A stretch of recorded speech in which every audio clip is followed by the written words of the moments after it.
You're staring at the ceiling at 2 a.m., running an audit on your own soul. You trace back your recent actions, your prayers, and your thoughts, trying to determine if your spiritual life is actually genuine. As you dig, an uncomfortable realization hits you.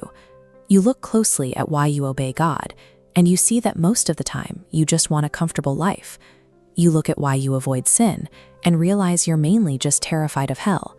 Almost instantly, a voice whispers, "Your faith is entirely selfish.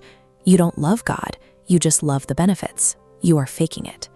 This hits so hard because part of it is true. The prophet Jeremiah wrote that the human heart is deceitful above all things and desperately sick.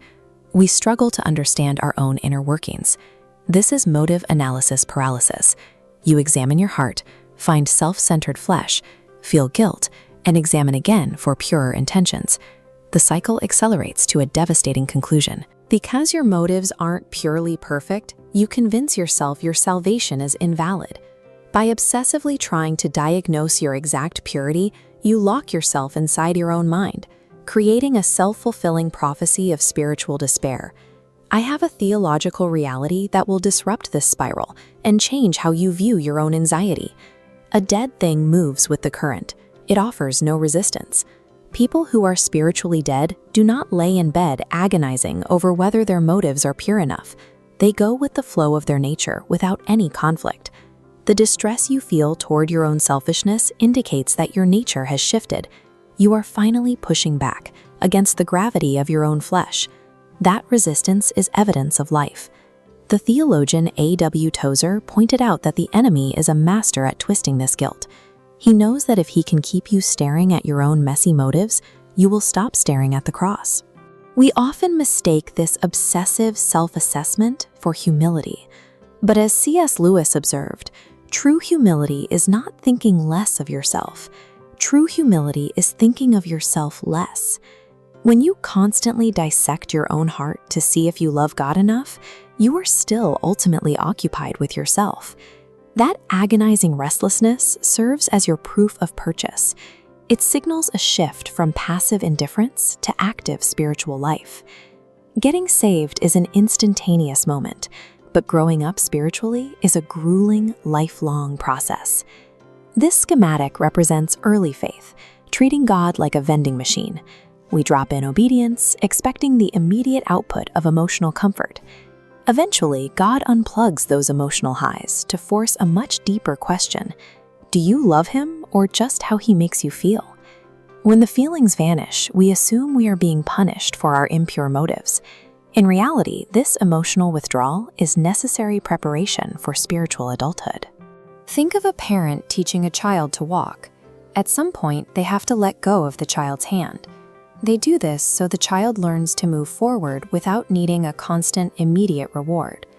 The Apostle Paul writes in Philippians that he who began a good work in you will carry it on to completion. God begins this work fully aware that our flesh is entirely self-centered. He saves us with those messy, selfish motives, and then spends a lifetime of grace gradually purifying them. To survive this weaning process, you have to stop hyperfixating on the mechanics of your performance and lock into your identity in God's family. When you panic over your motives, you are operating with an orphan spirit. An orphan obeys because they are terrified of being sent away. They work just to earn basic needs like food and a bed. An heir operates on a different foundation. Their permanent standing and security are guaranteed by the identity of their father, completely independent of their daily performance. Centuries ago, St. Augustine observed this condition of the human soul, writing, "Our heart is restless until it rests in you."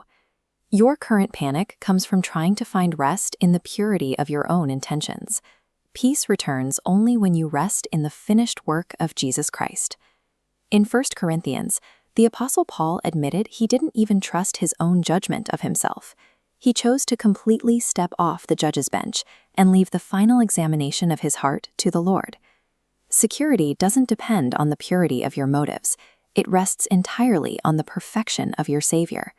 If you're ready to stop the endless analysis and step back into your true identity, go to the comments right now and write, "I choose faith." Treat it as an act of spiritual warfare. Remember, you aren't fighting for victory.